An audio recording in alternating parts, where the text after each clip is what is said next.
നിങ്ങളുടെ ഫേവറേറ്റ് സീരിയലുകൾ ടിവിയിൽ വരുന്നതിന് മുൻപേ സൺ നെക്സ്റ്റ് ആപ്പിൽ കാണാം. ഇനി എല്ലാവർക്കും മുൻപേ കാണൂ. ഇപ്പോൾ തന്നെ സൺ നെക്സ്റ്റ് ആപ്പ് ഡൗൺലോഡ് ചെയ്ത് സബ്സ്ക്രൈബ് ചെയ്യൂ.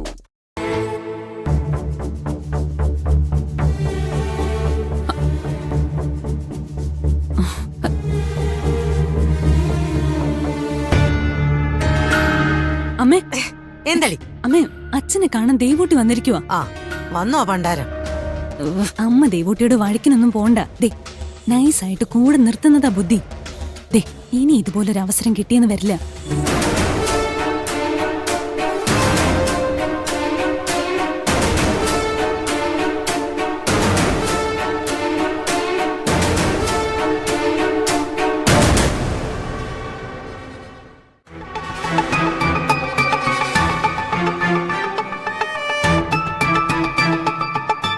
നീ എന്താ ഇവിടെ തന്നെ നിന്നളഞ്ഞേ? അച്ഛനെ കാണാൻ ഒളിച്ചു വരുന്ന വിവരം ഞാൻ അറിയില്ലെന്ന് വിചാരിച്ചോ?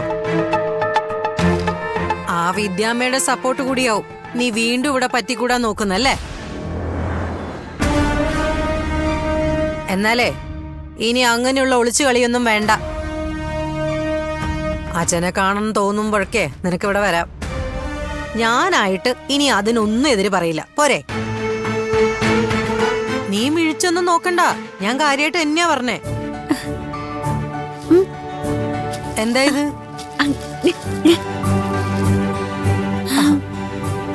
അച്ഛന് കൊടുക്കാൻ വേണ്ടിട്ടാ?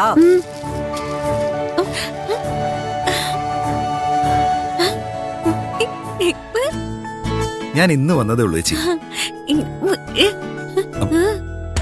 പഠിപ്പെങ്ങനെ പോകുന്നെന്ന് ചോദിച്ചാ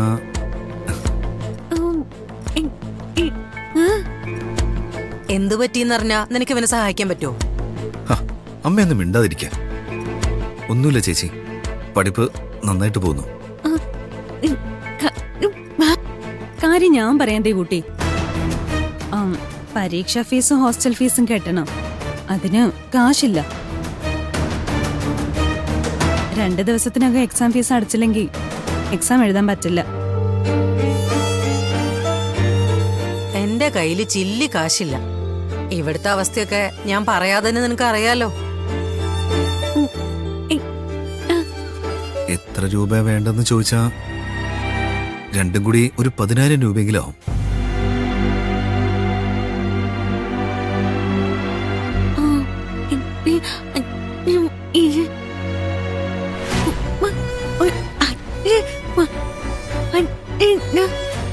എടാ, അവളുടെ കയ്യിൽ 5,000 രൂപയുണ്ടെന്ന്. അത് നിനക്ക് തരാന്ന്. അത് വേണ്ട ചേച്ചി, ചേച്ചിക്ക് ഇപ്പൊ കാശിന് ആവശ്യം ഉണ്ടാവുമല്ലോ.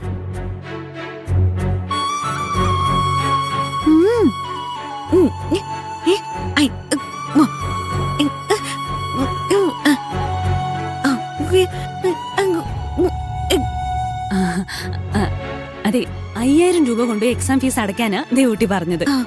ബാക്കി 2 ദിവസത്തിനകം ദേവൂട്ടി അയച്ചുതരാന്ന്. എന്നാ പിന്നെ അങ്ങനെ ചെയ്യടാ.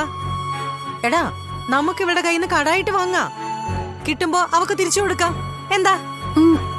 അമ്മയ്ക്ക് നാണം തോന്നില്ലേ ചേച്ചിയോട് ഇത്രയും ക്രൂരത ചെയ്തിട്ട് ഒരു ഉളുപ്പില്ലാതെ കൈ നീട്ടാൻ?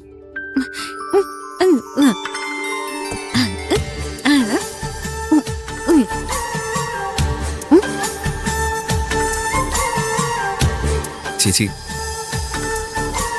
ഇതിനൊക്കെ എങ്ങനെയാ ഞാൻ